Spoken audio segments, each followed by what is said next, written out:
Bonjour à toutes et à tous, merci d'être là pour ce journal dont je vous propose de découvrir le sommaire. L'arrestation à Genève de Khaled Nezzar, ancien ministre algérien soupçonné de crimes de guerre. La procédure lancée par le ministère public de la Confédération a été déclenchée après que l'ONG Trial a dénoncé cet homme, l'un des personnages les plus puissants du régime au début des années 90. La nouvelle est tombée hier soir. Khaled Nezzar, ancien général et ex-ministre de la Défense algérienne, a été arrêté à Genève.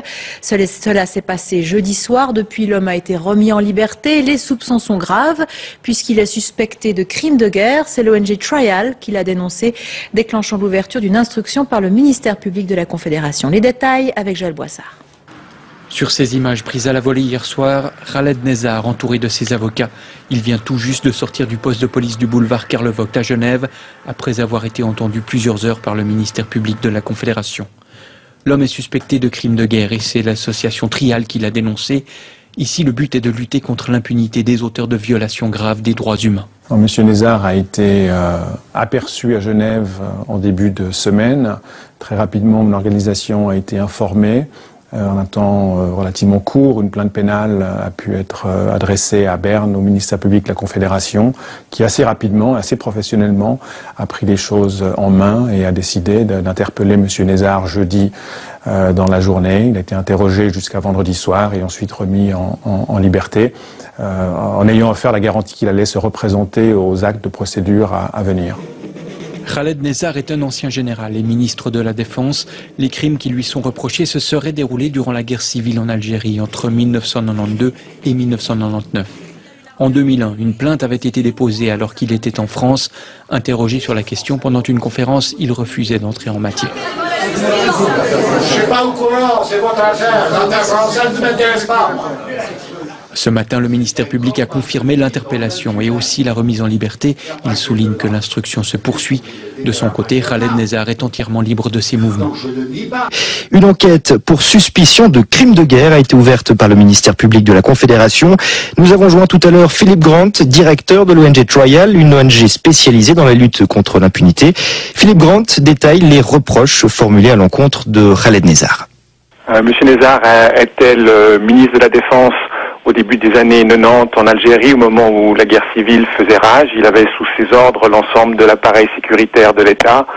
Et à ce titre, les violations gigantesques des droits humains qui ont été commises, on parle de massacres, d'exécutions extrajudiciaires, de disparitions forcées, de torture, relevaient de ses compétences, des ordres qu'il aurait donnés ou des actions qu'il n'aurait pas entreprises pour faire cesser ces atrocités. Vous avez déposé plusieurs dossiers pour crimes de guerre, mais l'ouverture d'une enquête reste quand même exceptionnelle. C'est vrai qu'en Suisse, c'est pas tous les jours que de tels dossiers sont saisis par la justice. Il y a quelques précédents, y compris des condamnations qui ont déjà eu lieu. Donc ce n'est pas fréquent, mais ce n'est pas non plus totalement extraordinaire. Il s'agit d'une procédure fixée par le droit suisse. On est dans une logique juridique habituelle, avec un procureur qui va faire son travail. Un accusé qui aura droit à sa défense, il a déjà ses avocats. Ce sont des procès qui ont lieu dans divers pays du monde de manière quasi quotidienne aujourd'hui. L'idée de justice internationale fait son chemin. La Suisse, heureusement, a décidé aussi d'accorder à cette affaire le sérieux qu'elle mérite. Nous sommes assez convaincus que des affaires de ce genre peuvent insuffler en Algérie même une volonté et un besoin de justice que les autorités sur place répriment encore.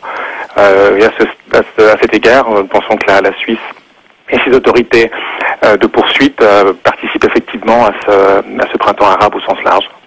Monsieur Nezzar a été entendu et relâché sur la base de promesses de se présenter durant la procédure. Est-ce qu'il y a, selon vous, un risque de fuite? Selon nous, le risque de fuite est assez évident. Nous ne savons pas à l'heure qu'il est où M. Nezzar se trouve, s'il est encore sur territoire suisse ou s'il l'a quitté. La suite de la procédure démontrera s'il est un homme de parole ou pas. Nous aurions, en ce qui nous concerne, plutôt préféré une décision de mise en détention qui aurait assuré sa présence pour la suite de la procédure, qui, elle, je le souligne, continue. Même si M. Nezzar s'en va, la procédure ne s'arrêtera pas là. Et que risque l'ancien général et ex-ministre de la Défense algérienne en cas de condamnation? Alors, théoriquement, alors il risque un procès pour crime de guerre et en cas de condamnation, une condamnation certainement à une peine extrêmement lourde, cas échéant la perpétuité. Joint il y a quelques minutes, Philippe Grant, directeur de l'ONG Trial, une ONG spécialisée dans la lutte contre l'impunité.